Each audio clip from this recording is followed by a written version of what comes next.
लांबून घ्यायचं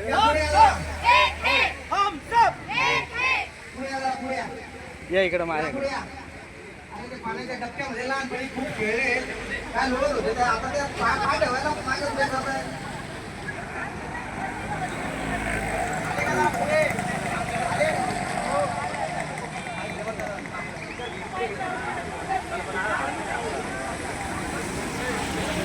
ऐकते का सर्वांना? अरे हे आपण मंडपात उभे म्हणून काही दिवसानंतर तुमच्या घराला सुद्धा शिकायची लागणार आहे. 8% 5% 5 रुपये किलो येते. जरा बघा काही दिवसानंतर अरे मार्च नंतर तर 2-2 महिन्यात पेमेंट होतंय. कळलं पाहिजे आपल्याला. हे आपली चुकी आहे. आपली चुकी आहे. आपण आपल्याच पायावर कुऱ्हाड मारतो. कोणी दुसरा येऊन मारत नाही. या गोष्टी लक्षात घेतल्या पाहिजे आणि शासनाला कळवलं पाहिजे. अरे त्याचा मच्छू घडत असतो ना तेव्हा ऐकून म्हणून पाहतो. हे तर शासन आहे. केल्याच्या कातडीचं या सगळ्या गोष्टी आपण लक्षात घेतलं पाहिजे. माझा पेमेंट जास्त आहे. माझं फॅमिलीचं बॅकग्राऊंड खूप चांगलं आहे. गाड्या आहे, माड्या आहे. मस्तपैकी 2 पिढ्या खाऊन वाचतील. घेऊ नका माझ्यावर आणि एकत्रित समितीवर मुळीच उपकार करू नका. त्याच्यापासून आपल्याला वाटलं पाहिजे हो ते घरी बसताना त्यांना पारतंत्र्यामध्ये त्यांचे वंशज आहेत घरी बसणारे. म्हणून 150 वर्ष असं फुकट राज्य नाही केलं त्या लोकांनी आपल्यावर. संड होतं संड त्यावेळेचे लोक म्हणून 150 वर्ष राज्य केलं आपल्यावर. आणि आता तीच वेळ आपल्याला आली आहे. वेळेची पेमेंट नाही का तुम्ही? डॉक्टर नाही का तुम्ही? अरे आपण डॉक्टर 25,000 केले. दुसरा डॉक्टर आपल्या खांद्याला खांदा लावून काम तर करत नाही. लाख रुपये पेमेंट.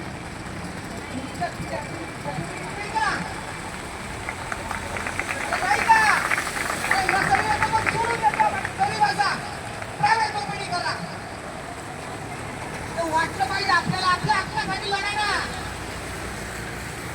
फक्त त्याला विलास बारुडीला तोंड दाखवलं. हा येतो जरा तिकडून तुमच्या घेऊन. अरे कशाला येता येऊ नका ना. मला तोंड दाखवून काय उपयोग आहे? आता संस्थांना तोंड दाखवा. कंत्राटी कंत्राटी वेळ एज्युकेटेड असून कंत्राटी तुम्ही इतका लागला आपल्या पाठीवर कंत्राटीचा तो पुसा आणि गरीबात स्वाभिमानाने स्वाभिमान कान ठेवला तुम्ही कंत्राटी लोकांनी. पण 20 वर्ष झाले. अरे किती वाढले 28-28 वर्ष झाले कंत्राटी आहे. 28 वर्ष काहीच लक्ष देत नाही शासन. या गोष्टी लक्षात तुम्ही आम्ही सर्वांनी घेतलं पाहिजे. काय घेतलं पाहिजे? गरीब असून फक्त त्या वाटपच्याचं फोटो डोक्यावर टाकतात. अरे वा चांगला करताय तुमच्याकडं. ही भूमिका आहे बाकी काही नाही. अजून टीव्हीचे 28 वर्ष झाले. अजून पुढचे 28 वर्ष होतील. काहीच होणार नाही. अरे 1 वर्ष झाला आहे शासन आपल्याला शिकून. काय फरक पडला शासनाला? काय फरक पडतोय? इन्सेंटिव्ह पडत नाही 2-2 महिने. पेमेंट पडत नाही 2-2 महिने. त्यांना कळून चुकलंय. यांना 2 महिने पण पेमेंट दिले नाही ना. निर्लज्ज लोक हे. त्यांना फरक पडत नाही ना. सवय पडली आहे. किती गाव दिले ना या गाव शोषणाची यांना सवय पडली आहे का कंत्राटी राहो. म्हणजे रेग्युलर वाल्यांच्या बाबतीत वाईट माझं काहीच किंमत नाहीये. आपल्याला पाठिंबा देत आहेत पण त्यांचे पेमेंट वेळेवर आपले पेमेंट वेळेवर का नाही? आपण काम करत नाही का वेळेवर? सर्व आपण काम करतो वेळेवर. अरे येणाऱ्याच्या बाहेर आरोग्य विभाग आहे. हे गोष्टी तुम्हाला लक्षात आली पाहिजे.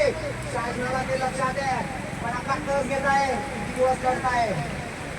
अरे मागे 1.5 महिना उपोषण केलं आपण आणि आता सुद्धा आपला 9वा दिवस आहे. पाऊस चालू आहे तरी आपण आल्यानंतर केला पाहिजे. नाहीतर आपली पुढची येणारी पिढी पण कंत्राटीचा पोरग आहे. काय कंत्राटीचा पोरग आहे. रेग्युलर वाल्यांची पोरं मध्ये जातील. पोरग जिल्हा परिषदेच्या शाळेमध्ये जातील. जिल्हा परिषद शाळेमध्ये चांगलं शिकवलं जाते असं माझं चुकत नाही. पण तुमचा पैसा आहे. पण तुम्ही चांगल्या शाळेमध्ये आपल्या मुलाला टाकून शिका. पण पैसा नाही ना हो. टाको आहे का तुमची इच्छा आहे? परंतु टाकू शकता का? टाकू शकत. किती पेमेंट आहे? 25,000 रुपये पेमेंट. दूध किती लिटर आहे? किती लिटर आहे? अरे मला नका सांगू, तुमच्या चित्राला सांगा. तिथं जागा केलं पाहिजे आता तुम्ही सर्वांनी. या गोष्टी लक्षात घ्या, सर्वांनी आलं पाहिजे. अरे आपल्यासाठी पण वर स्टेटला लढतंय. एकत्रित समिती जी आहे, 18 समित्या एकत्र आल्या आहेत आणि 18 समित्या एकत्र येऊन आपण लढतोय. परंतु हे चित्र बघता मला नाही वाटत की शासनाच्या लवकर लागल्या. पण आपल्या धुळे जिल्ह्यामध्ये 1100 ते 1100 कर्मचारी आहेत. 3च संघात लागले आहेत ते आपण अर्ध्या अशाच राहतात, खाली राहतात. नसतं आपल्याला ते तुम्हाला का सांगतोय? तुम्ही आले म्हणून तुम्हाला ऐकतोय, माझं ते म्हणणं नाहीये.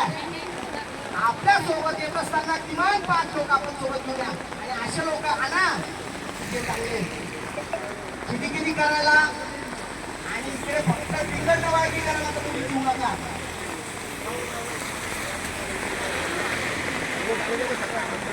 येणाऱ्या सर्वांना काम करतात 4-5 लोक.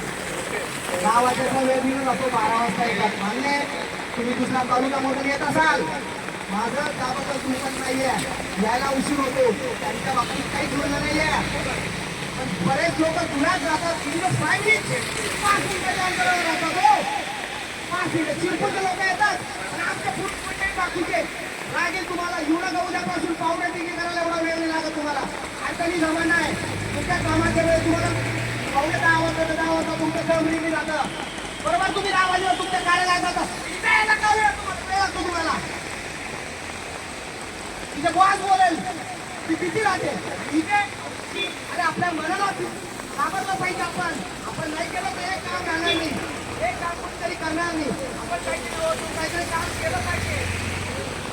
रोज सकाळ टाकणारे लोक ठरले, रोज चहा आणणारे ठरले, रोज खुर्च्या आणणारे लोक ठरले, रोज ते मंडपचं पाणी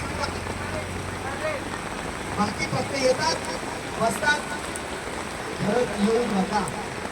माझी सर्वांना रिक्वेस्ट आहे, प्लीज रिक्वेस्ट आहे सर्वांना. आणि या बघा पावसाचे दिवस आहे, तोही आपला साक्षीला आहे, तो येणार.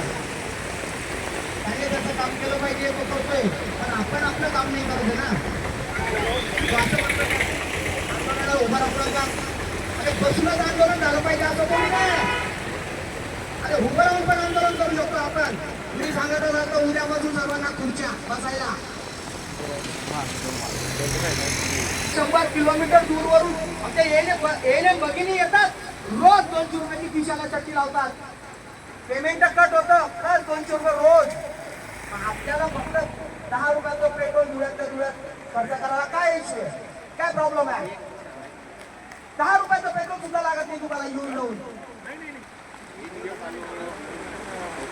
आजच्या धुळ्यावर सांगतो, सर्व लोक माती आणतात, खड्डे करतायत, बाकीचं पाणी काढतायत, बाकीचे लोक गप्पा मारतायत. थोडीशी जास्त नाही म्हणते. मी काम करतो म्हणून बोलवून दाखवते. प्रत्येकाचं काम आहे, प्रत्येकाचं कर्तव्य आहे. प्रत्येकाने सुडबूट आणि केलेली आहे, मी पण केली आहे. माझ्यासाठी जमली का? ते म्हणजे हे बोलायला तुम्ही मला भाग पडताय. अजूनही बाकीचे लोक मोबाईल मध्ये गाड्या करतायत. खूप आहे ना.